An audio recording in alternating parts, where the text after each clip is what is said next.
Welcome to P chemistry. So నిన్న inorganic కెమిస్ట్రీలో 70 to 80% important topics అన్నీ కవర్ అయ్యాయి వీడియోలో. సో ఇంకో 2 టాపిక్స్ మనకు మిగిలిపోయాయి, nuclear chemistry and one more metal clusters means and organometallic compound. Okay, organic metallic కాంపౌండ్లోనే మనకి ఏమున్నాయంటే మెటల్ క్లస్టర్స్ అని ఉంది. సో వీటిని ఒకసారి చూసుకుందాం. అయితే మన నిన్న పెట్టిన వీడియోకి అందరూ చాలా వరకు థ్యాంక్ యూ అని చెప్పారు. సో నా తరపున కూడా అందరికీ థ్యాంక్ యూ అండి. అండ్ మీరందరూ కూడా మంచిగా ప్రిపేర్ అయ్యి టైం వేస్ట్ చేసుకోకుండా మీకు ఇంట్రెస్ట్ ఉంటేనే చూడండి, లేదు అంటే ఇది కూడా టైం వేస్ట్ అనిపిస్తే మీరు స్కిప్ చేసి మీ ఓన్ ప్రిపరేషన్ని కంటిన్యూ చేయొచ్చు. ఓకేనా? ఓకే, ఇప్పుడు మనం వీడియోలోకి వెళ్దాం. చూసుకున్నట్టయితే మనకు ఆర్గానోమెటాలిక్ కాంపౌండ్స్లో అంటే ఆర్గానిక్ పార్ట్తోని ఒక మెటల్ అనేది లింక్ అయి ఉండాలండి. సో అదంతా మనకు ఈవెన్ ఆర్గానిక్ కెమిస్ట్రీలో కూడా వచ్చే ఆర్గానోమెటాలిక్ కాంపౌండ్ డిఫరెంట్ ఉంటుంది అండ్ ఇందులో వచ్చేది డిఫరెంట్ ఉంటుంది. ఐరన్ కాంపౌండ్స్ ఉన్నాయి, అవి కొంచెం రియాక్షన్ మెకానిజం ప్రాసెస్ ఉంటుందండి. సో నేను మెటల్ క్లస్టర్స్ గురించి చెప్తాను, ఇవి ఇంపార్టెంట్వి చూసుకోవడానికి ట్రై చేయండి. ముఖ్యంగా మెటల్ కార్బోనిల్స్ కానీ అలాంటివి చూడండి. ఫస్ట్ మెటల్ కార్బోనిల్ అంటే మనకు కార్బోనిల్ అనే లైగాండ్ వస్తుందండి. ఈ కార్బోనిల్ అనే లైగాండ్ C డబల్ బాండ్. ఇక్కడ చూడండి, మనకు ఈ మెటల్లో 2 టైప్స్ ఆఫ్ బాండ్ ఉన్నాయి. ఒకటి మెటల్ నుంచి కార్బోనిల్కి అండ్ కార్బోనిల్ నుంచి మెటల్కి. ఎప్పుడైనా మెటల్ అనేది మనకు ఆక్సెప్టార్గానే పనిచేస్తుంది. కొన్నిసార్లు ఎలక్ట్రాన్ రిచ్ మెటల్స్ ఏం చేస్తాయంటే వాటి యొక్క ఎలక్ట్రాన్లను కార్బోనిల్కు డొనేట్ చేస్తున్నాయి. అలాంటప్పుడు మనకు బ్యాక్ బాండింగ్ ఫార్మేషన్ జరుగుతుందండి. బ్యాక్ బాండింగ్ ఫార్మేషన్ అనేది జరుగుతుంది. ఒకవేళ అలా జరగకపోతే డైరెక్ట్ కార్బోనిల్ నుంచి మనకు మెటల్కు ఎలక్ట్రాన్స్ అనేది ఫ్లో జరుగుతుంది. కార్బోనిల్ నుంచి మెటల్కి ఫ్లో అనేది జరుగుతుంది. ఓకే, అయితే ఇక్కడ బ్యాక్ బాండింగ్ తీసుకున్నాం. బ్యాక్ బాండింగ్ అని చెప్తున్నాను. బ్యాక్ బాండ్ అయినప్పుడు మనకు పై బాండ్ ఫార్మేషన్ అనేది జరుగుతుంది. ఇక్కడ నార్మల్గా సిగ్మా బాండ్ ఫార్మేషన్ జరిగింది. ఇక్కడ నార్మల్గా సిగ్మా బాండ్ ఫార్మేషన్ అనేది జరిగింది. ఇక్కడ పై బాండ్ ఫార్మేషన్ అనేది జరిగింది. అండ్ ఇక్కడ నుంచి ఎలక్ట్రాన్ అనేది ఇటు సైడ్ వెళ్తున్నాయి. అంటే మెటల్ అనేది ఎలక్ట్రాన్ డోనర్గా పనిచేస్తుంది. Electron donor is Lewis base. Already నేను చెప్పుకున్నట్టు లూయిస్ బేస్గా యాక్ట్ చేస్తుందండి. ఓకే, బ్యాక్ బాండింగ్ జరిగినప్పుడు లూయిస్ బేస్గా మనకు యాక్ట్ చేస్తుంది. బాండ్ ఆర్డర్ అనేది ఇంక్రీజ్ అవుతుందండి. మెటల్ నుంచి కార్బోనిల్కి మధ్య ఉన్నటువంటి బాండ్ ఆర్డర్ అనేది ఇంక్రీజ్ అవుతుంది బ్యాక్ బాండ్ ఫార్మేషన్ వల్ల. సో బాండ్ ఆర్డర్ ఇంక్రీజ్ అవుతుందంటే బాండ్ స్ట్రెంత్ ఇంక్రీజ్ అవుతుంది. బాండ్ స్ట్రెంత్ ఇంక్రీజ్ అవుతుందంటే బాండ్ లెంత్ డిక్రీజ్ అవుతుంది. ఎస్టర్డే చెప్పుకున్నాం కదా ఆ concept same. Bond order increase అవుతుందంటే బాండ్ లెంత్ డిక్రీజ్ అవుతుందండి. ఓకే, అప్పుడు ఇక్కడ బాండ్ లెంత్ వీటి రెండింటి మధ్య బాండ్ లెంత్ తగ్గినప్పుడు ఈ రెండింటి మధ్య బాండ్ లెంత్ అనేది పెరుగుద్దండి. ఈ రెండింటి మధ్య బాండ్ లెంత్ అనేది పెరుగుద్ది ఈ రెండింటి మధ్య తగ్గినప్పుడు. ఓకే, నా ఇక్కడ చూసుకుందాం. యాక్చువల్గా మెటల్ అనేది మనకు లూయిస్ యాసిడ్ అండి. Lewis acid and bond order అనేది ఇక్కడ డిక్రీజ్ అవుతుంది. బాండ్ ఆర్డర్ అనేది మనకి ఇక్కడ డిక్రీజ్ అవుతుంది. సో ఈ పాయింట్స్ అనేవి మెటల్ కార్బోనిల్ గురించి ఫస్ట్ ముందుగా మనం తెలుసుకోవాల్సిన పార్ట్. నెక్స్ట్ ఇందులో ఉన్నటువంటి కొన్ని ఇంపార్టెంట్ ఫార్ములాస్ చెప్తాను. వేట్స్ రూల్, ఇది అంతా క్విక్ రీజన్ అండి, మొత్తం కవర్ చేయట్లేదు. నాకు ఏవైతే నాకు ఇంపార్టెంట్ అనిపిస్తున్నాయో అవి చెప్తున్నాను. సో మీరు వాటి మీద ఫోకస్ చేస్తే బెటర్ అని నా ఒపీనియన్. ఇవి కాకుండా ఇంకా ఎక్కువ కూడా చదివే వాళ్ళు చదవండి, కనీసం ఇవైనా చదువుకోవాలని ఈ మ్యాటర్ చెప్తున్నా. చూడండి, నాకు సమ్ ఇంపార్టెంట్ ఫార్ములాస్ అని చెప్పాను. ఇక్కడ వేట్స్ రూల్ అంటే ఇక్కడ కింద చెప్తానండి మనకు అది ఏ విధంగా అవుతుందని. మనకి ఇక్కడ టోటల్ వేలెన్స్ ఎలక్ట్రాన్ కౌంట్ అనేది చూడాలి. ఇందులో ఇంపార్టెంట్ ఫార్ములాస్ మనం ఏ విధంగా కౌంట్ చేయాలనేది నేను చెప్తాను. ఒక ఎగ్జాంపుల్ తీసుకొని ప్రజెంట్ అయితే ఇది చూడండి. Total valence electron count calculate చేయాలండి. Next skeleton electron pairs calculate చేయాలి. దీనికి ఫార్ములా వచ్చేసి total valency electron count minus 12 into n అంటే ఇక్కడ నెంబర్ ఆఫ్ మెటల్స్ అండి. Number of metals 2. Same number of metal bonds మనకి ఎక్కువ శాతం వీటి మీద క్వశ్చన్స్ చాలా వరకు రిపీట్ అయ్యాయండి. ఇక్కడ క్వశ్చన్స్ అనేవి చాలా వరకు ఈ ఫార్ములాస్ మీద రిపీట్ అయ్యాయి. నెంబర్ ఆఫ్ మెటల్ బాండ్స్ అనేది ఏ విధంగా క్యాలిక్యులేట్ చేస్తాం? నెంబర్ ఆఫ్ మెటల్ యొక్క బాండ్ ఆర్డర్, ఒక మెటల్ యొక్క బాండ్ ఆర్డర్ ఏ విధంగా క్యాలిక్యులేట్ చేస్తాం అనే దానికి ఫార్ములాస్ ఇవ్వండి. ఒక ఎగ్జాంపుల్ తీసుకొని చూస్తే మీకు అర్థమవుతుంది. And after this skeleton electron పేర్స్లో మనకు వచ్చినటువంటి number metals number, this is metal number కంటే ఎంత ఎక్కువ ఉంది వాటి క్యాలిక్యులేషన్ ద్వారా క్లోజో, నీడో, ఎరాక్నో, హైపోక్లాడో చెప్తామండి. ఇక్కడ mono capped, by capped, try capped అని కూడా చెప్తాం. ఇదే మనకు వెయిట్స్ రూల్ అండి. అండ్ ఇందులో ఇంకొకటి ఇంపార్టెంట్గా మనం క్యాలిక్యులేషన్ ఏం చేయాలంటే దీనికి క్యాలిక్యులేషన్ ఏముండదండి, గుర్తుంచుకునే టెక్నిక్ కూడా చెప్తా. ఒక్కసారి ఒక ఎగ్జాంపుల్ తీసుకొని మనము ట్రై చేద్దాం. ఓకేనా? ఇప్పుడు సపోజ్ ఇది రఫ్ చేస్తున్నా. సపోజ్ ఒక ఎగ్జాంపుల్ వచ్చేసి ఇరీడియం 4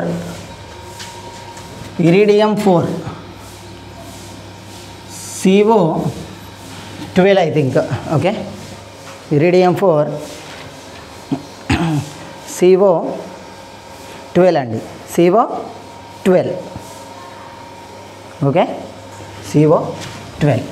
మీరు ఇవి చేయాలంటే కంపల్సరీ డీ బ్లాక్ ఎలిమెంట్స్ తెలిసి ఉండాలి. ఇరీడియం యొక్క టోటల్ వేలెన్సీ ఎలక్ట్రాన్స్ ఎన్ని ఉన్నాయనేది తెలిసి ఉండాలి. మనకు ఇరీడియం అనేది 5D సిరీస్లో వస్తుందండి. 5D సిరీస్లో ఏమేమి ఉంటాయండి? Lanthanum, hafnium, tantalum, tungsten, rhenium, osmium, iridium అంటే D7 కాన్ఫిగరేషన్ వస్తుందండి. ఏం కాన్ఫిగరేషన్ వస్తుంది? ఇరీడియంకి D7 కాన్ఫిగరేషన్, D7S2 కాన్ఫిగరేషన్ అండి. Total valence electrons 9 electrons. Total valence electrons 9 electrons. మనకు ఎన్ని ఉన్నాయండి? Number of capital number is 4 అండి. 4 మెటల్స్ ఉన్నాయి. నౌ ఇక్కడ చూద్దాం. TVEC means total valency electron count అనేది 9 × 4 అండి. ఒక్కొక్క కార్బోనిల్ అనేది మనకు 2 ఎలక్ట్రాన్స్ ఇస్తుంది కాబట్టి 12 × 2 అండి. 12 × 2 మనకు టోటల్ ఏమవుతుంది? 36 + 24 దట్ ఈజ్ ఈక్వల్ టు 60 అండి. ఎన్ని ఎలక్ట్రాన్? TVEC అనేది మనకు 60 ఎలక్ట్రాన్ కౌంట్ వచ్చింది. ఓకే, 60 ఎలక్ట్రాన్స్ అనేవి ఉన్నాయి టోటల్ వేలెన్సీ ఎలక్ట్రాన్ కౌంట్ అనేది. ఇప్పుడు మనము క్యాలిక్యులేట్ చేయాల్సింది ఏంటిది? Skeletal electron pairs. దాన్ని నేను SEP అని రాస్తున్నా, స్కెలెటల్ ఎలక్ట్రాన్ పేర్స్. ఫార్ములా వచ్చేసి మనకు TVEC - 12n/2 అండి. 12n/2 ఈ ఫార్ములాలో ఒకసారి సబ్స్టిట్యూట్ చేద్దాం. మనకు ఈ ఫార్ములాలో 60 - n వాల్యూ ఆల్రెడీ 4 అండి. 60 - 12 × 4/2. సో మనకు SEP ఎంత వస్తుందండి? ఇక్కడ 60 - 48/2 that is equal to 12/2 that is equal to 6 అండి. ఇక్కడ వచ్చిన నెంబరు మన 4 కంటే ఎంత ఎక్కువ ఉందండి? 2 ఉంది. 2 ఎక్కువ ఉంది కాబట్టి మనకు వచ్చిన అటువంటి స్కెలెటల్ ఎలక్ట్రాన్ పేర్స్ అనేది n+2. n+2 అయితే వెయిట్స్ రూల్ ప్రకారం మనకు నీడో అండి. మనకు వచ్చిన స్ట్రక్చర్ అనేది నీడో అండి. ఒకవేళ n+1 వచ్చి అంటే ఆటోమేటిక్గా క్లోజ్ అయ్యేది. n+3 అంటే ఎరాక్నో, n+4 అంటే హైపో, n+5 అంటే క్లాడ్. ఇక్కడ చూడండి, ఒకవేళ n వాల్యూ ఈక్వల్గా నెంబర్ వచ్చింది అనుకోండి, అది మోనోక్యాప్డ్. ఇక్కడ ఉన్నటువంటి 4 కంటే ఒకటి తక్కువ వచ్చింది అనుకోండి, 3 వచ్చింది అనుకోండి, అది బైక్యాప్డ్. ఒకవేళ 2 వచ్చింది అనుకోండి, అది ట్రైక్యాప్డ్. అంటే మనకు ఉన్న నెంబర్ కంటే ఒకటి ఇట్లా తక్కువ వస్తే దాన్ని బట్టి ఈ ఫార్ములా నుంచి మనం చెప్పుకోవచ్చు అండి. సో వీటిని నేర్చుకోవడానికి ట్రై చేయండి. ఆల్మోస్ట్ ఇప్పటికే అందరూ అన్ని చదువుకుంటారు అనుకుంటున్నా. సో మళ్ళీ నేను కొత్తగా ఏం ఎక్స్ప్లెయిన్ చేయట్లేదు. సో n+2 కాబట్టి ఇది నీడో స్ట్రక్చర్ అండి. నెక్స్ట్ మనము క్యాలిక్యులేట్ చేయాల్సింది ఏంటండి? స్ట్రక్చర్ అయిపోయింది. నెక్స్ట్ మనం క్యాలిక్యులేట్ చేయాల్సింది మెటల్ బాండ్స్కి ఫార్ములా వచ్చేసి 18n - TVEC/2. 18 × 4, 18 4 ఎంత అండి? 18 × 4. ఓకే, 18 4 32, 72 అండి. ఓకే, 72. సో 72 - TVEC మనకి ఎంత వచ్చిందండి? 60 వచ్చింది. 60/2 మనకు ఎంత వస్తుందండి? Total 12/2 that is equal to 6. So metal bonds మొత్తం ఎన్ని ఉన్నాయండి? ఇరీడియం 4లో మెటల్ బాండ్స్ మనకు మొత్తం 6 మెటల్ బాండ్స్ ఉంటాయండి. మొత్తం ఎన్ని ఉన్నాయి? 6 మెటల్ బాండ్స్. 6 బాండ్స్. ఒకవేళ కనుక ఇదే ఫార్ములా ఇక్కడ n తీసుకున్నాం అనుకోండి, n తీసుకుంటే ఇక్కడ ఎంత ఉంది? 4 కాబట్టి 12/4 వస్తుంది. 12/4 అంటే 4 3s బాండ్ ఆర్డర్ వచ్చేసి 3 మెటల్. ఒక్క ఇరీడియంకి 3 బాండ్స్ ఉంటాయండి. ఒక్క ఇరీడియంకు 3 బాండ్స్ ఉంటాయి. ఇరీడియం మధ్యలో ఉన్నటువంటి 3 బాండ్స్ అనేవి పాసిబుల్ అయితే మీరు ఒకసారి స్ట్రక్చర్ చూసుకోండి, మీకు అర్థమవుతుంది. ఇది నేను ఏం క్యాలిక్యులేట్ చేయలేదు, ఎందుకంటే దాదాపు సేమ్ ఫార్ములా. ఇక్కడ 2 తీసుకున్నాం, ఇక్కడ నెంబర్ ఆఫ్ మెటల్ తీసుకున్నాం. 12/2 అంటే 6 వచ్చింది. 12/n అంటే మనకు 3 వచ్చింది. ఇరీడియం మెటల్తోని ఎన్ని మెటల్స్తోని బాండ్ ఫార్మేషన్ అయ్యే కెపాసిటీ ఉందంటే 3 అండి. 3 బాండ్ ఫార్మేషన్ ఉంది. టోటల్గా ఎన్ని ఉన్నాయి? మెటల్ బాండ్స్ 6 ఉన్నాయి. టోటల్గా 6 ఉన్నాయండి. ఇది మనకు వచ్చేసి ఒక ఎగ్జాంపుల్ మొత్తం చెప్పాను. అండ్ ఇక్కడ బ్రిడ్జ్ లైగాండ్స్ అనేటివి ఇవ్వండి. బ్రిడ్జ్ లైగాండ్స్ ఇరిడియంలో ఉండేది. అయితే ఇక్కడ మీకు ఒక విషయం చెప్పాలి. ఇదే కాంపౌండ్ మాకు డిఎల్లో గురుకుల డిఎల్లో క్వశ్చన్ వచ్చిందండి. వాడు ఏం అడిగాడంటే ఇరిడియం 4CO12లో ఉన్నటువంటి బ్రిడ్జ్ లైగాండ్స్ నెంబర్ ఎంత, number of bridge ligands present in the iridium 4CO12. కానీ ఇరిడియం 4CO12లో ఒక్కటి కూడా లేదు, 0 ఆన్సర్. ఓకే, దాదాపు అందరూ ఏదో ఒకటి ఉందని చెప్పి పెట్టి చాలా వరకు ర్యాంక్ అయ్యారు, కానీ 0 అని గుర్తుంచుకోండి. అసలు వేటికి మనకు బ్రిడ్జ్డ్ లైగాండ్స్ ఉన్నాయి అనేది ఒకసారి చూద్దాం. ఇది ఈ రూలు. వీటి మీద కొన్ని ఎగ్జాంపుల్స్ ఇస్తానండి. ఆ ఎగ్జాంపుల్స్ మీరు వీటి మీద ప్రాక్టీస్ చేసుకోవడానికి ట్రై చేయండి. ఓకేనా, ఇక్కడ రాస్తాను నేను. నౌ నెక్స్ట్ వచ్చేసి ఎగ్జాంపుల్స్ రాస్తున్నా, ఒకసారి చూడండి. అన్ని ఎగ్జాంపుల్స్ మీరు ప్రాక్టీస్ చేసుకోవడానికి ఉపయోగపడతాయి. ఫస్ట్ ఎగ్జాంపుల్ వచ్చేసి Fa2CO9. సెకండ్ ఎగ్జాంపుల్ వచ్చేసి Mn2CO10 అండి. థర్డ్ ఎగ్జాంపుల్ వచ్చేసి ఇవి అడిగాడు, ఇంతకుముందు అడిగిన క్వశ్చన్స్ ఇవి, అందుకనే ఇవి ఇస్తున్నా. CO2 కోబాల్ట్ 2 కార్బోనిల్ 8 అండి. నెక్స్ట్ Fe3CO12 అండి. నెక్స్ట్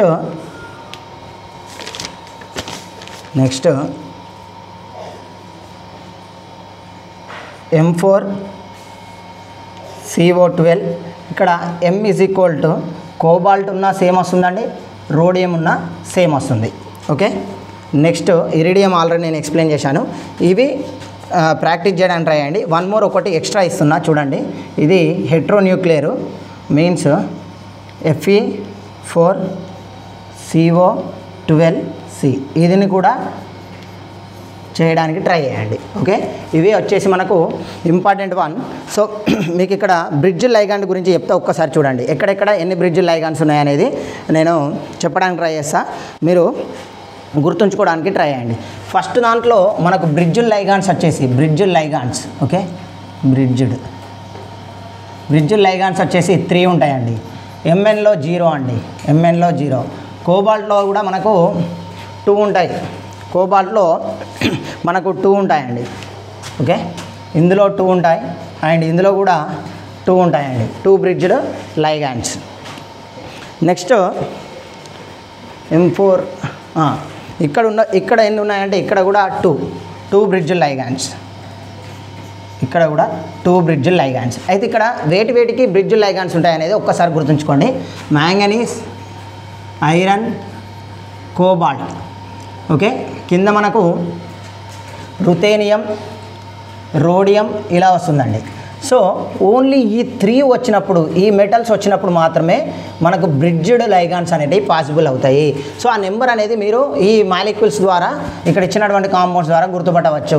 ఐరన్, కోబాల్ట్, రోడియం ఉన్నప్పుడు మాత్రమే మనకు బ్రిడ్జ్డ్ లైగాండ్స్ అనేటివి పాసిబుల్ అవుతున్నాయి. ఈ నెంబర్ను ఒకసారి మీరు గుర్తుంచుకోవడానికి ట్రై చేయండి. అండ్ అవి వచ్చంటే మిగిలిన అన్ని టెర్మినల్ కార్బోనిల్గా రాసుకోవచ్చు. సో ఇది మనకు వచ్చేసి మెటల్ క్లస్టర్లో కార్బోనిల్ పార్ట్ అండి. అండ్ మెటల్ నైట్రోసిల్స్ కూడా ఉంది, అది కూడా ఒకసారి చూసుకోండి. ఇదే ప్రాసెస్లో ఉంటాయి క్యాల్కులేషను. అండ్ నెక్స్ట్ వచ్చేసి ఫెర్రోసిన్ అండ్ క్రోమోసిన్ ఉంటుందండి. ఫెర్రోసిన్, క్రోమోసిన్ ఇవన్నీ మనకు ఈఏఎన్ రూల్ పార్టిసిపేట్ చేస్తున్నాయి. ఈఏఎన్ రూల్లో ఫాలో అవుతున్నాయా లేదా అనే దాని మీద క్వశ్చన్స్ అనేవి ఫ్రేమ్ అవుతాయి. అయితే మనకు ఇంపార్టెంట్, ఒకసారి దీన్ని స్క్రీన్ షాట్ తీసుకోవడానికైనా ట్రై చేయండి. ఓకే, నెక్స్ట్ ఇక్కడ మనం చేయాల్సింది ఏంటంటే మెటలోసిన్స్ అంటాం. మెటలోసిన్స్లో ఐరన్ కాంపౌండ్స్ కానీ, and iron means that is ferrocene. Cobalt ఉంటే దాన్ని కోబాల్ట్ సీన్ అన్నాం. ఈ విధంగా ఇవన్నీ కూడా ఈఎన్ అనేది equal to inert gas, noble గ్యాస్కి ఈక్వల్గా ఉంటుందండి. అంటే అవి ఈఎన్ అనేది మనకు 36 గాను, ఐరన్ అయితే 36 గాను, ఏదైనా కూడా 36 వస్తుందండి. యాక్చువల్గా ఇందులో జరిగే రియాక్షన్ జరిగేటప్పుడు ఏం జరుగుతుందంటే మనకు ఆక్సిడేటివ్ అడిషన్ అనే ప్రాసెస్ జరుగుతుంది, రిడక్టివ్ ఎలిమినేషన్ అనే ప్రాసెస్ జరుగుతుంది. అప్పుడు మనకు ఈఏఎన్లో వచ్చే తేడాలు ఉంటాయి, అవిటిని ఒక్కసారి చూసుకోండి. అవి రియాక్షన్స్ ఎలా జరుగుతున్నాయనే మీ దగ్గర ఏదో ఒక బుక్ ఉంటుంది కదా, దాన్ని ఫాలో అవ్వండి. అదంతా చెప్పుకుంటూ పోతే చాలా పెద్ద ప్రాసెస్. ఆ రియాక్షన్ మెకానిజం అనేది చాలా టైం తీసుకుంటుంది అర్థం కావడానికి. సో నేను దాన్ని మీకే వదిలేస్తున్నా, మీరు ఒకసారి చూసుకోవడానికి ట్రై చేయండి. క్వశ్చన్ పడితే అక్కడి నుంచే పడుతుంది, లేకంటే మీకు ఇందులో కార్బోనిల్స్ ఇందులో నుంచి వస్తుందండి. ఇది మనకు వచ్చేసి మెటల్ కార్బోనిల్స్. ఓకే, నెక్స్ట్ వచ్చేసి న్యూక్లియర్ కెమిస్ట్రీ చూద్దాం. న్యూక్లియర్ కెమిస్ట్రీలో ఉన్నటువంటి ఇంపార్టెంట్ పార్ట్స్ అన్నీ కూడా నేను ఇప్పుడు బోర్డు మీద రాసుకున్నాను. ఆ రాసుకున్న వాటిని ఎక్స్ప్లెయిన్ చేశాను. రాస్తూ చెప్తే చాలా ఎక్కువ టైం పడుతుంది కాబట్టి నేను రఫ్ చేయడము రాయడము అదంతా ఎక్కువ కాకుండా ముందే రాసుకొని చెప్తున్నాను. చూడండి ఒకసారి. ఇక్కడ ఫస్ట్ మనం చూడాల్సింది పార్టికల్స్. ఏమేమి పార్టికల్స్ ఉన్నాయి న్యూక్లియర్ కెమిస్ట్రీలో ఉన్నటువంటి పార్టికల్స్. యాక్చువల్గా పార్టికల్స్ వచ్చేసి మనకు ఫస్ట్ ప్రోటాన్ అంటే మనకు తెలుసండి 1H1. ఓకే, డ్యూటీరియం అంటే ఇది ఐసోటోపు, హైడ్రోజన్ యొక్క ఐసోటోపు, మాస్ నెంబర్ అనేది చేంజ్ ఉంటుంది. ఈ ఐసోటోప్స్, ఐసోబార్స్ ఇవన్నీ మీకు తెలుసు అనుకుంటున్నా, నేను వీటి గురించి ఎక్స్ప్లెయిన్ చేయట్లే. డ్యూటీరియంలో 1D2 వస్తుందండి. నెక్స్ట్ ట్రిటియం అనేది ఇది lightest isotope of hydrogen, that is 1T3 వస్తుందండి. Okay, this is indication of this particle.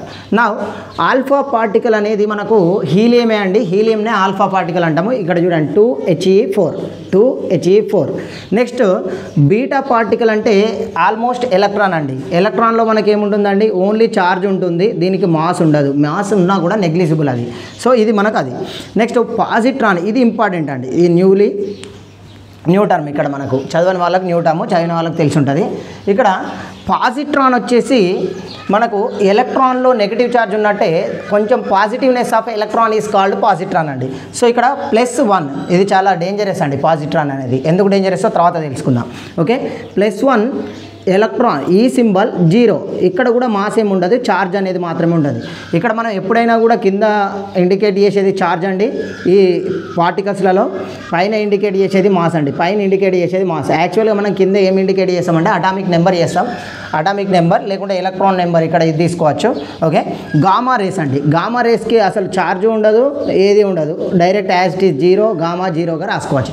ఇవి మనకు ఉన్నటువంటి పార్టికల్స్ రేస్. నా ఇక్కడ మీరు ఒకటి గమనించుకోవాల్సింది ఏంటంటే వీటి యొక్క పెనట్రేటింగ్ పవర్ అంటే చొచ్చుకపోయే స్వభావం అనేది దేనికి ఎక్కువ ఉంటుంది అంటే గామా పార్టికల్కి ఎక్కువ ఉంటుంది, then beta particle, then alpha particle. ఒకవేళ అయనైజేషన్ పవర్ అంటే మాత్రము రివర్స్ ఉంటుందండి. ఆల్ఫా పార్టికల్కి ఎక్కువ ఉంటుంది, బీటా పార్టికల్ తక్కువ ఉంటుంది, గామా పార్టికల్కి ఇంకా తక్కువ ఉంటుంది. Ionising power. నా ఇది మనకు వచ్చేసి పార్టికల్స్ గురించి. నా న్యూక్లియర్ ఫిజన్ అండ్ ఫ్యూజన్, ఇవి టైప్ ఆఫ్ రియాక్షన్. న్యూక్లియర్ రియాక్షన్స్లో 2 types ఆఫ్ రియాక్షన్స్ ఉన్నాయి. ఒకటి న్యూక్లియర్ ఫ్యూజన్, ఇంకోటి న్యూక్లియర్ ఫిజన్. ఓకే, ఇక్కడ చూడండి, ఇక్కడ ఫ్యూజన్ అని రాశాను. Just 1 letter, that is S. Sorry, I here U. Okay, fusion అంటే ఏం లేదండి. ఫ్యూజన్కు ఓవరాల్గా చెప్తున్నానండి. ఫ్యూజ్ పెట్టినప్పుడు మనం అతికిస్తున్నాం కదా, ఫ్యూజ్ అంటే కలవడం అండి, ఫిజన్ అంటే విడగొట్టడం. ఓకే, ఫ్యూజ్ అంటే కలవడం, ఫ్యూజన్ అంటే విడగొట్టడం. ఇది అర్థమవుతుంది. ఒకసారి చూడండి.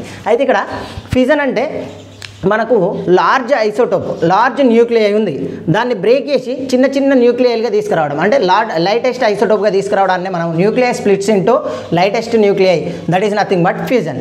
ఇక్కడ లైటర్ న్యూక్లియస్ అన్ని కలిసిపోయి కంబైనింగ్ టు ఫామ్ ఏం ఫామ్ చేస్తానండి, మనకు న్యూక్లియైగా ఫామ్ చేస్తానండి. ఓకే, ఒకటే న్యూక్లియైగా ఫామ్ అవుతుంది. నెక్స్ట్ ఫిజన్ వచ్చేసి, ఓకే, ఇప్పుడు ఫిజన్లో జరిగేది అన్కంట్రోల్డ్ చైన్ రియాక్షన్స్ అంటే తెలుసు అండి, అవి మనకు ఫిజన్లో ఎక్కువ జరుగుతాయి. అండ్ ఈ ఫిజన్లో మనకు ఫిజన్లో ఉండేటువంటిది ఇంపార్టెంట్ పాయింట్ ఇంకొకటి ఏంటంటే ఆటం బాంబ్ అనేది మనకు ఏ విధంగా ఫామ్ అవుతుందంటే ఫిజన్ ఆలోచించి మాత్రమే అవుతుంది. అంటే ఆటం బాంబ్లో ఉన్నటువంటి థియరీ ఏంటండి, ఫిజన్ థియరీనే. ఇక్కడ న్యూక్లియర్ రియాక్టర్స్ ఉన్నాయి, న్యూక్లియర్ రియాక్టర్స్లో కూడా జరిగేది మనకు న్యూక్లియర్ ఫిజనే. ఒకసారి క్వశ్చన్ వచ్చిందండి, ఆటం బాంబ్లో ఉండేది ఏ రియాక్షన్ అని అడిగాడు, న్యూక్లియర్ ఫిజన్ రియాక్షన్. ఇంకొకటి ఏంటంటే న్యూక్లియర్ ఫిజన్ జరిగినప్పుడు ఏవి ఎమిట్ అయ్యడానికి ఛాన్సెస్ ఉన్నాయంటే న్యూట్రాన్స్ ఎమిట్ అవుతాయి. ఈ 4 points అనేవి చాలా ఇంపార్టెంట్, అందుకని అవి మాత్రమే ఇచ్చాను. చూడండి, ఫిజన్లో మళ్ళీ ఒకసారి చెప్తున్నా. ఇక్కడ మనకు ఫిజన్ అంటే విడిపోవడము, పెద్ద న్యూక్లియై చిన్న న్యూక్లియర్గా విడిపోతుంది. ఇక్కడ అన్కంట్రోల్డ్ కోల్డ్ రియాక్షన్ జరుగుతుంది, చైన్ రియాక్షన్ జరుగుద్ది. And atom bomb and nuclear రియాక్టర్లో మనకు ఫ్యూజన్ అనే టెక్నిక్ వాడతాము. అండ్ న్యూట్రాన్స్ ఎమిషన్ అనేది జరుగుతుంది. సేమ్ పాయింట్స్ ఇక్కడ ఫ్యూజన్లో ఏం జరుగుతుందో చూద్దాం. ఫ్యూజన్ అంటే రెండు లేదా అంతకంటే ఎక్కువ న్యూక్లియర్ కలిపి ఒక న్యూక్లియర్ ఏర్పడుతుంది. అండ్ నెక్స్ట్ ఇక్కడ చైన్ రియాక్షన్ అనేది జరగదండి, చైన్ రియాక్షన్ జరగదు. అండ్ ఈ ఫ్యూజన్ బేస్డ్గా మనకు హైడ్రోజన్ బాంబ్ అనేది ఫామ్ అవుతుంది. ఏం బాంబ్ ఫామ్ అవుతుంది? హైడ్రోజన్ ఫామ్ అవుతుంది. కన్ఫ్యూజ్ కాకండి అసలుకే. ఇక్కడ మనం చూడాల్సింది ఏంటంటే హైడ్రోజన్ బాంబు ఫ్యూజన్. ఓకే, ఫ్యూజన్లో ఆటమ్ బాంబ్, యాక్చువల్గా ఆటమే చిన్న ఇండివిజువల్ పార్టికల్, దాన్ని పలగొడితే మనకి ఫ్యూజన్ అంటాం, అట్లా గుర్తుపెట్టుకోండి. ఓకే, నెక్స్ట్ స్టార్స్ అండ్ సన్లో కూడా మనకు జరిగేది ఏంటిదంటే ఫ్యూజనే జరుగుతుందండి. అండ్ ఫోర్త్ వన్, ఇందులో ఎమిట్ అయ్యే పార్టికల్, ఇది చాలా ఇంపార్టెంట్. ఇందులో ఎమిట్ అయ్యే పార్టికల్ పాజిట్రాన్ అండి. అందుకనే పాజిట్రాన్ డేంజర్ అని చెప్పాను కదా ఇంతకుముందు. అది ఎందుకు డేంజర్ అంటే ఇక్కడ మనకు ఫ్యూజన్ జరిగినప్పుడు ఎమిట్ అవుతుందండి. ఎమిట్ అయ్యే పార్టికల్ ఏంటిది? మనకు పాజిట్రాన్ అనే పార్టికల్ ఎమిషన్ అవుతుంది. ఇది మనకు nuclear fusion and nuclear fission అండి. ఇవి మనకు మెయిన్ థియరిటికల్ కాన్సెప్ట్స్. నెక్స్ట్ వచ్చేటి అన్ని ఫార్ములా బేస్డ్ ఉన్నాయి, అవి మాత్రమే చెప్తాను. మిగిలిన టాపిక్స్ అన్ని ఓవరాల్గా మీరు ఒకసారి చదువుకోవడానికి ట్రై చేయండి. ఇవి మాత్రం ఇంపార్టెంట్, ఒక్కసారి చూడండి. ఇక్కడ ఇంపార్టెంట్ ఫార్ములాలో first one is nuclear radius. Nuclear radius ఒకవేళ వాడు అడిగింది అనుకోండి, అటామిక్ మాస్ నెంబర్ ఇస్తాడండి. అటామిక్ మాస్ నెంబర్ ఇక్కడ మనకి ఇస్తారు, అంటే మాస్ నెంబర్ ఏ అనేది మాస్ నెంబర్ ఇస్తారు. దీనికి cube root means 1/3 means cube root అండి. దీన్ని ఈ విధంగా కూడా రాయొచ్చు, ఇక్కడ ఏ ఇక్కడ 3 అని కూడా రాయొచ్చు. కానీ ఇక్కడ R0 అని ఉంది. R0 అనేది కాన్స్టంట్ 1.4 × 10⁻−15 m అండి. అది మనకు ఇది కాన్స్టంట్, ఇది కాన్స్టంట్ అండి. ఏరియా ఒకవేళ వాడు ఏరియా అడిగిండు, న్యూక్లియస్ ఇచ్చి మనకు వాడు ఏరియా అడిగినప్పుడు πr², ఈ రేడియస్ తెలుసా అండి. దీని నుంచి రేడియస్ని ఇందులో సబ్స్టిట్యూట్ చేస్తే వస్తుందండి. మనకు ఆల్రెడీ తెలుసు సర్కిల్ యొక్క ఏరియా అనేది πr², దాంట్లో పెడితే అయిపోతుంది. Disintegration constant. డిసింటిగ్రేషన్ అంటే ఏం లేదండి, మనకు జరిగే న్యూక్లియర్ రియాక్షన్లోనే డిసింటిగ్రేషన్ అనేది జరుగుతుంది న్యూక్లియర్ కాబట్టి. అక్కడ జరిగినటువంటి రియాక్షన్ డిసింటిగ్రేషన్ అంటున్నా. అక్కడ వచ్చేటువంటి డిసింటిగ్రేషన్ కాన్స్టెంట్. మనకు first order, second order and third order reactions మనం చేస్తున్నాము కెమికల్ కైనెటిక్స్లో. సేమ్ అట్లనే ఫస్ట్ ఆర్డర్ మీరు చూసుకున్నట్టయితే ఇక్కడ డిసింటిగ్రేషన్ ప్రాసెస్ అర్థమవుతుంది. ఈ డిసింటిగ్రేషన్ ప్రాసెస్ అనేది సేమ్ లైక్ ఫస్ట్ ఆర్డరే అండి. ఇక్కడ K = 2.303/T log A/A-x అనేది మనకు ఫస్ట్ ఆర్డర్ రియాక్షన్. ఇక్కడ కూడా చూడండి λ ఇది disintegration constant equal to 2.303/T log N0/N1. N0 అంటే మనం ఇనిషియల్గా తీసుకున్నటువంటి నెంబర్ ఆఫ్ ఆటమ్స్, ఇనిషియల్గా తీసుకున్న నెంబర్ ఆఫ్ ఆటమ్స్. ఈ N అనేది ఫైనల్గా వచ్చినటువంటి నెంబర్ ఆఫ్ ఆటమ్స్ అండి. ఓకే, డిసింటిగ్రేషన్ కాన్స్టెంట్ గురించి ఇది మనకు. అండ్ దీంట్లో మనకు హాఫ్ లైఫ్ టైం అనేది ఫస్ట్ ఆర్డర్లో ఏమొచ్చింది 0.693/K. ఇందులో హాఫ్ లైఫ్ టైం వస్తుంది సేమ్ 0.693/λ. λ ఎందుకు తీసుకున్నాం? డిసింటిగ్రేషన్ కాన్స్టెంట్ అనేది λ అనుకున్నాం కాబట్టి ఇక్కడ λ వచ్చింది అంతే. Okay, half life time is 0.693/λ. దీని మీద క్వశ్చన్లు పడినాయి హాఫ్ లైఫ్ టైం మీద. సో ఇది ఇంపార్టెంట్ ఫార్ములా, ఇది కూడా చూడండి. Okay, next average life tau అంటాం దీన్ని. Okay, that is equal to 1/λ అండి. ఇక్కడ వచ్చిన λని 1/λ రాసేయండి. హాఫ్ లైఫ్ టైం ద్వారా వచ్చిందని వచ్చినా పర్లేదు, 1/λ రాసేయండి. λ ఈక్వల్ టు 0.693/T. జస్ట్ ఇవి రీప్లేస్ చేసుకుంటే అప్పుడు ఇక్కడ రివర్స్ అవుతుంది కదా, T/0.693. దాన్ని ఒకే దగ్గర రాసుకుంటే 1.44 × T. ఇది ఫార్ములా అండి. ఓకే, యావరేజ్ లైఫ్ గురించి ఇది మెయిన్గా, ఇవి మెయిన్ ఇంపార్టెంట్ ఫార్ములాస్ అండి ఇక్కడ చెప్పినాయి. నెక్స్ట్ ఒకసారి చూద్దాం. ఫిఫ్త్ వన్ మనం ఏం చేద్దామంటే నెంబర్ ఆఫ్ పార్టికల్స్కి, డిసింటిగ్రేషన్కి అండ్ హాఫ్ లైఫ్ టైంకి మూడింటికి కలిపి ఒక రిలేషన్ నేను డైరెక్ట్ రాశాను. ఒకసారి చూడండి. Na/Nb, A to B ఉన్నప్పుడు Na/Nb number of particles of A by number of particles of B is equal to half life time of A by half life time of B. Next ఇక్కడ disintegration constant B by disintegration constant A అనేది A నుంచి Bకి పోతుంది, B నుంచి Cకి పోయినప్పుడు ఈ ఫార్ములాని మనం వాడచ్చు. ఏవైనా ఒక 2 ఇచ్చి 3 ఇచ్చి ఇంకొకటి క్యాలిక్యులేట్ చేయమంటే ఈ విధంగా క్యాలిక్యులేట్ చేయొచ్చండి. ఈ ఫార్ములా కూడా యూజ్ అవుతుంది. ఇవి main. Next magic number concept. Magic number concept అంటే ఏం లేదండి, నెంబర్ ఆఫ్ న్యూట్రాన్స్ లేదా నెంబర్ ఆఫ్ ప్రోటాన్స్ ఉన్నప్పుడు స్టేబుల్గా ఉంటుంది. అది లార్జ్ ఆటమ్ అయినప్పటికీ ప్రోటాన్ నెంబర్ అనేది ఈ ప్రోటాన్ నెంబర్ ఉన్న అండ్ న్యూట్రాన్ నెంబర్ ఉన్నా కూడా అది స్టేబుల్ న్యూక్లియర్గా బిహేవ్ చేస్తుందండి. ఈ నెంబర్స్ని మ్యాజిక్ నెంబర్స్ అన్నాం. 2, 8, 20, 50, 82, 126. వీడు క్వశ్చన్ ఎట్లా ఫ్రేమ్ చేయొచ్చు అంటే ఇక్కడ which of the following number is not a magic number అంటాడు. వీటిలో ఏదో ఒక నెంబర్ మిస్ చేసి. సో మీరు వీటిని కూడా ఒకసారి గుర్తుంచుకోవడానికి ట్రై చేయండి. 2, 8, 20, 50, 82, 126. ఓకే, 2 8 ఉంది కదా, ఉల్టా చేయండి 82 వస్తుంది. ఇక్కడ 20 50 ఇవి గుర్తుంటాయి. 126 ఒకటే కొంచెం గుర్తుపెట్టుకోవడానికి ట్రై చేయండి. నా బైండింగ్ ఎనర్జీ అనేది మనకు delta M into 931.5 milli electron volts అండి. ఓకే, నా డెల్టా ఎం అంటే మాస్ చేంజ్ అయ్యే మాస్, దాన్ని మాస్ డిఫెక్ట్ అంటాం. ఫస్ట్ ఒకలా ఉంటుంది, ఫైనల్గా వచ్చే మాస్ ఒకటి. సో వీటి మధ్య డిఫరెన్స్ని నేను డెల్టా ఎంగా రాస్తున్నా. డెల్టా ఎంని ఇంటూ 931.5 కొడితే మనకు వచ్చేది ఏంటంటే బైండింగ్ ఎనర్జీ. ఒకవేళ బైండింగ్ ఎనర్జీ అడిగితే వాడు ఇది ఇస్తాడు, డైరెక్ట్ ఈ ఫామ్లో పెడితే ఆన్సర్ వస్తుందండి, అంతకుమించి ఏం అవసరం లేదు. ఇక ఫైనల్ కాన్సెప్ట్, ఇది చాలా చాలా ఇంపార్టెంట్, మోస్ట్ ఇంపార్టెంట్ కాన్సెప్ట్ అండి. ఇది ఏంటంటే స్పాలేషన్ రియాక్షన్స్ అంటాం. న్యూక్లియర్ రియాక్షన్లో ఈ పార్టికల్స్ ఉన్నాయి కదండి, ఇందాక ఇక్కడ చెప్పుకున్నటువంటి ఇండికేషన్స్ ఉన్నాయి కదా, ఈ సింబల్స్ యూజ్ చేసి మనము ఈ రియాక్షన్ను కంప్లీట్ చేయాలి. ఒక రియాక్షన్ చెప్తా, దాంతోపాటు మీరు మిగిలినవన్నీ ప్రాక్టీస్ చేసుకోండి. దాదాపు మీకు దగ్గర ఉన్నటువంటి బుక్ ఉంది కదా, ఆ బుక్లో ఉన్నటువంటి ప్రాబ్లమ్స్ చేయడానికి ట్రై చేయండి. ఇక్కడ చూడండి, dash alpha comma P oxygen 8 17 ఇస్తుంది. 8 ఆక్సిజన్ 17గా ఇస్తున్నాడు. అయితే ఇక్కడ మనకు ఏం రావడానికి అవకాశం ఉంది, ఆల్ఫా పార్టికల్ అన్నాడు కాబట్టి ఆటోమేటిక్గా మనకు ఇక్కడ హీలియం పార్టికల్ ఉంటుంది. ఆల్ఫా అంటే హీలియమే కాదండి, 2He4. ఓకే, నెక్స్ట్ ప్రోటాన్ అన్నాడు కాబట్టి మనకు ప్రోటాన్ తెలుసు కదండి, 1H1 రాసేసుకోండి. ఓకే, నెక్స్ట్ ఇక్కడ ఒక్కసారి ఇక్కడ గమనించుకోవాల్సింది ఏంటంటే, ఈ రెండు కౌంట్ చేసినా కూడా ఇక్కడ వచ్చేది కూడా సేమ్ ఉండాలి అటామిక్ నెంబర్స్. ఈ రెండు మాసెస్ కౌంట్ చేస్తే ప్లస్ చేసినప్పుడు ఇక్కడ వచ్చిన మాస్ నెంబర్స్ కూడా సేమ్ ఉండాలి. ఒక్కసారి చూద్దాం, 8 + 1 ఎంత అవుతుందండి, 8 + 1 9 అవుతుంది. సో ఇక్కడ 2 అవుతుంది, ఇంకా 7 కావాలి. సో మనకు 7th వన్ ఏంటిదండి, నైట్రోజనే కదా, నైట్రోజన్ 7th వన్. నా మనకు అటామిక్ నెంబర్ మనకు 30 వరకు పీరియాడిక్ టేబుల్ అయితే తెలిసి ఉండాలి. తెలియకపోతే మనము ఈ కెమిస్ట్రీ చదివితే ఏం అర్థం కాదు. ఓకేనా, 7 నైట్రోజన్. ఇక్కడ చూడండి 4 ఉంది, ఇక్కడ 17 + 1 18 అయింది.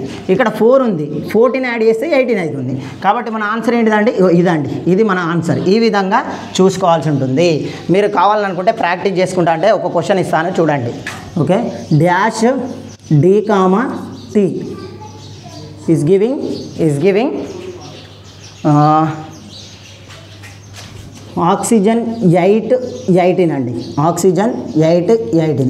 ఈ ప్రాబ్లం సాల్వ్ చేసి ఆన్సర్ చేయడానికి ట్రై చేయండి. ఓకేనా, ఇది న్యూక్లియర్ కెమిస్ట్రీలో మనకు ఇంపార్టెంట్ పాయింట్స్ అండి, చాలా వరకు ఉంటాయి. ఇంకా చెప్పాలనుకుంటే ఇది మంచి క్లియర్గా ఎక్స్ప్లెయిన్ చేసుకుంటూ పోతే చాలా టైం పట్టుద్ది.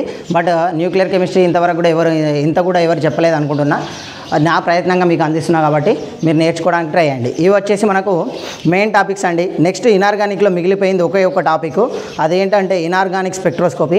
ఈ స్పెక్ట్రోస్కోపీ అనేది చిన్న టాపిక్ కాదు, చాలా పెద్ద టాపిక్.